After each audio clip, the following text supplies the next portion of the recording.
আসসালামু আলাইকুম প্রিয় টাইমজানি সময়যাত্রা দর্শক, এটা আমার একটি ইউটিউব চ্যানেল। আর এই চ্যানেলে আমি ফেসবুকের মতোই বিভিন্ন ধরনের কন্টেন্ট পোস্ট করে থাকি। তো চিন্তা করলাম ঠিক একটু ভিন্নধর্মী কিছু বিশ্লেষণধর্মী কিছু ব্যাপার নিয়ে আসি, যেগুলো হয়তো আমার ভাবনা থেকে, একান্তই আমার ভাবনা থেকে আমি বিশ্লেষণ করার চেষ্টা করব। এদেশের একজন সাধারণ নাগরিক হিসাবে, কোনো বুদ্ধিজীবী হিসাবে নয়, অথবা কোনো স্পেশালিস্ট হিসাবে নয়। আমার বুদ্ধি বিবেচনা এবং আমার জ্ঞানের প্রসারতা থেকে অথবা জ্ঞানের সীমাবদ্ধতা থেকে আমি যতটুকু পারি আপনাদের সামনে বিষয়গুলি তুলে ধরার চেষ্টা করব। তো এই চ্যানেলটি আপনারা সাবস্ক্রাইব করবেন এবং বেশি বেশি শেয়ার করার চেষ্টা করবেন। অবশ্যই আলোচনা সমালোচনা করবেন এবং আমার কমেন্ট বক্সে জানিয়ে দিবেন আমার আলোচনাটি কেমন হলো। তো প্রিয় দর্শক, আজকের আলোচনার বিষয় হচ্ছে ভারত কি তার মিডিয়ার জন্য অথবা তার ফিল্মের জন্য ডুবতে বসেছে কিনা। হ্যাঁ বন্ধুরা, আমি অবশ্যই ভারত বিদ্বেষী নই, আমি কোনো দেশের বিদ্বেষী নই। তবে ভারত আমাদের প্রতিবেশী রাষ্ট্র, সেই রাষ্ট্রের সাথে আমাদের সম্পর্ক ভালো থাকবে, সেটাই আমার সবসময় চাওয়া এবং কাম্য। তাহলে কেন বলছি এই কথা, যেন ভারতের মিডিয়া এবং ভারতের ফিল্ম ইন্ডাস্ট্রি কেন ভারতকে ডুবাচ্ছে বা ডুবতে বসেছে কিনা। ভারত একটি বৃহৎ রাষ্ট্র, ভারতবর্ষ একটি বৃহৎ প্রতিনিধিত্ব করে আমাদের এই পৃথিবীতে। তো ভারতের এই রাষ্ট্রের সাথে আমরা একটি ছোট্ট প্রতিবেশী দেশ, অবশ্যই সবসময় চাই ভারতের সাথে আমাদের বন্ধুত্ব বজায় থাকুক, তাদের নাগরিকদের সাথে আমাদের যে কমিউনিকেশন আছে সেটা যেন বজায় থাকে। কিন্তু অতি দুঃখের বিষয় হচ্ছে, আজকে থেকে নয়, আমি অনেক বছর যাবৎ লক্ষ্য করছি ভারত প্রতিনিয়ত তার যে পার্শ্ববর্তী যে রাষ্ট্র, সেই রাষ্ট্রগুলির উপর কর্তৃত্ব স্থাপন করতে চাচ্ছে। আর এটা স্বাভাবিক, কারণ তারা বৃহৎ রাষ্ট্র, বৃহৎ গণতান্ত্রিক রাষ্ট্র এবং আমাদের থেকে অনেক বেশি এগিয়ে আছে। তো তাদের এটা হওয়াটাই স্বাভাবিক। কিন্তু তাদের যে মানসিকতা, সেই মানসিকতা থেকে মনে হয় বের হওয়ার সময় এসেছে। ভারত তার প্রতিবেশীদের বিভিন্ন সাহায্য সহযোগিতা এগিয়ে আসে, এটা যেমন সত্যি, যেমন 1971 সনে আমাদের মুক্তিযুদ্ধে তাদের অবদান ছিল, সেটা অস্বীকার করার মতো না। এবং যারা এইটা অস্বীকার করবে, আমার মনে হয় সেটা ঠিক হবে না। তো অবশ্যই তারা আমাদেরকে সহায়তা করেছে যতটুকু ইতিহাস থেকে পাই। সেখানে তাদেরও যে স্বার্থ ছিল না, বিষয়টা এমন নয়। কিন্তু ভারতের সমস্যা হচ্ছে যে, ভারতের, বিশেষ করে ভারতের না, ভারতের মিডিয়ার সমস্যা হচ্ছে এইসব বিষয়গুলো এমনভাবে প্রচার করে, এমনভাবে তারা তুলে ধরে, এতে করে অন্যান্য রাষ্ট্র এবং তাদের জনগণ ছোট হচ্ছে, এই বিষয়টা তারা মাথায় রাখে না। এত বেশি অতিরঞ্জিতভাবে তাদের খবরগুলো প্রচার হয়, তাদের যে টক শো বলেন বা খবর বলেন, সেগুলো প্রচারিত হয়, মনে হচ্ছে তারা অভিনয় করছে। এখন আসি ফিল্ম ইন্ডাস্ট্রির বিষয়ে। ফিল্ম ইন্ডাস্ট্রি কেন তাদের ডোবাচ্ছে? তাদের ফিল্মগুলো এমনভাবে নির্মিত হয় অন্যান্য দেশকে, যাদের সাথেই বা পার্শ্ববর্তী যাদের সাথে কোনো প্রবলেম তৈরি হয় বা প্রবলেম ক্রিয়েট হয়, তাদেরকে এমনভাবে পচানো হয় সেই ফিল্মে বা সেই ছবিতে, যেটা আসলে কখনোই কাম্য নয়। যেমন আমাদের মুক্তিযুদ্ধ বিষয়ে তার 2-4টি ছবি আছে, সেখানেও দেখানো হয়েছে মুক্তিযুদ্ধের পুরো কৃতিত্বটাই ভারতের। বিষয়টি কি তা? অবশ্যই তারা আমাদের সহযোগিতা করেছে, সহায়তা করেছে, এবং সেটা আমরা শ্রদ্ধা করে স্মরণ করি বা স্মরণ করব। তাদের সাথে সাম্য এবং সমতার ভিত্তিতে প্রতিবেশী সুলভ আচরণ করব, এটাই তো স্বাভাবিক। এবং তারাও, তাদের কাছ থেকে আমরা কিন্তু এটাই প্রত্যাশা করি।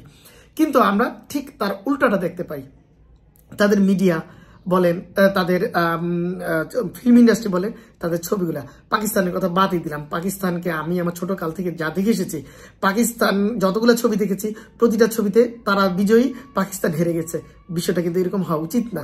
এবং জঙ্গিবাদ সাজানোর জন্য, জঙ্গি সাজানোর জন্য পার্শ্ববর্তী মুসলিম রাষ্ট্রগুলিকে তারা টার্গেট করে। এইখান থেকে তাদেরকে বেরিয়ে আসতে হবে। কেন রে ভাই, এটা করতে হবে কেন? আপনি তো এমনিতেই বড়, আমরাই আপনাদেরকে বড় করব। এবং আপনারা যে আঞ্চলিক একটা মহাশক্তি, সেটা কিন্তু আমরা স্বীকার করি। এবং সেই শক্তি থাকলেই আপনাকে দাদাগিরি ফলাতে হবে, বিষয়টা কিন্তু এমন নয়। বিশেষ করে তাদের মিডিয়া জগৎটা, তাদের খবরগুলি শুনলে কিন্তু এমনিতে যে কোনো মানুষ মানে হঠাৎ করে শুনলে মনে করবে আসলে কোনো পাগল বা কোনো মাথায় সাইকো, এরকম কোনো মানুষ কি খবর পড়ছে? এমন কেন আপনাদের বিষয়গুলা? সব মিডিয়া যে তাদের এরকম তা কিন্তু না। এর মধ্যে খুব ভালো কিছু মিডিয়াও আছে যারা সত্য এবং সুন্দর খবর প্রচার করে থাকে। তাদের মিডিয়াগুলির অবশ্যই গুরুত্ব আছে, যেহেতু তারা বৃহৎ রাষ্ট্র। তাদের মিডিয়ার কারণে তাদের জনগণ তাদের পার্শ্ববর্তী রাষ্ট্রের প্রতি বিরূপ ধারণা প্রকাশ করে, বিরূপ ধারণা নিয়ে জন্ম হচ্ছে, বড় হচ্ছে, এবং সেই ধারণার প্রসূত, কল্পনা প্রসূত তারা তাদের ওই পার্শ্ববর্তী রাষ্ট্রের যে জনগণ বা রাষ্ট্র সম্পর্কে তাদের ধারণা পোষণ করে এবং সেই অনুযায়ী তাদের আচরণটাই করে থাকে। এখানে একটা বিষয় লক্ষণীয়, যে আমি আমার মিডিয়া থেকেও কিন্তু প্রভাবিত, স্বাভাবিক কারণে। আমি মিডিয়ার উপর অনেকটাই কিন্তু নির্ভরশীল। আমরা মিডিয়া কি বলছে, কি করছে সেটা। তো তো সেই আমার মিডিয়া আমাকে যেভাবে শিখাবে আমার মানসিকতা কিন্তু সেভাবেই গড়ে উঠবে। একসময় কিন্তু আফগানিস্তান সম্পর্কে আমাদের মিডিয়াগুলি খুব বিরূপ ধারণা পোষণ করতো এবং বিরূপ খবর প্রচার করতো। আমাদের ধারণা আমরাও কিন্তু সেভাবেই এই বিরূপ একটা চিন্তাধারা নিয়ে আমরা বড় হয়েছি। কিন্তু দিন শেষে কি হয়েছে, সে আফগানিস্তানকে ছেড়ে দিয়ে কিন্তু আমেরিকা জিতে হয়েছে এবং আফগানিস্তান একটি শক্তিশালী রাষ্ট্রে পরিণত হয়েছে। তো বা পরিণত হয়েছে না, এটা বলা ভুল হবে, পরিণত হচ্ছে। আমরা দোয়া করি তাদের জন্য, তারা একটা আঞ্চলিক ভালো রাষ্ট্রে, আমার প্রতিবেশী রাষ্ট্র হিসেবে তারা ভালো থাকুক, তাদের জনগণ তাদের অধিকার ফিরে পাক। তো ঠিক একইভাবে আমার মনে হয় মিডিয়ার একটা দায়িত্ব আছে, সেই দায়িত্ব থেকে অনেকটাই দূরে অবস্থান করে ভারতীয় মিডিয়া। ভারতীয় মিডিয়া কল্পনাপ্রসূত বিভিন্ন ধরনের চটকদার তাদের সংবাদ প্রচার করে থাকে। এর ফলে তাদের জনগণ অন্যান্য দেশের সম্পর্কে বা পার্শ্ববর্তী রাষ্ট্র সম্পর্কে বিরূপ ধারণা পোষণ করে। এখান থেকে আমাদের বেরিয়ে আসতে হবে। ধর্মীয় বিদ্বেষ প্রচার করে থাকে তারা, যেখানে সামান্য একটা গরুর জন্য মানুষ হত্যা করে, জীব হত্যা করে, সেটা তো ঠিক না, তাই না? যার যার তারা বলে গণতান্ত্রিক, উদার গণতান্ত্রিক রাষ্ট্র, কিন্তু উদার গণতান্ত্রিক রাষ্ট্রে কি দেখতে পেয়েছি আমরা বিগত সময়গুলোতে? তারা ধর্মীয় বিষয়গুলোকে এমনভাবে হাইলাইটস করে বা এমনভাবে প্রচার করে, যার কারণে দেখা যাচ্ছে একটা সামান্য গরুর জন্য একটা মানুষের জীবন পর্যন্ত চলে যায়।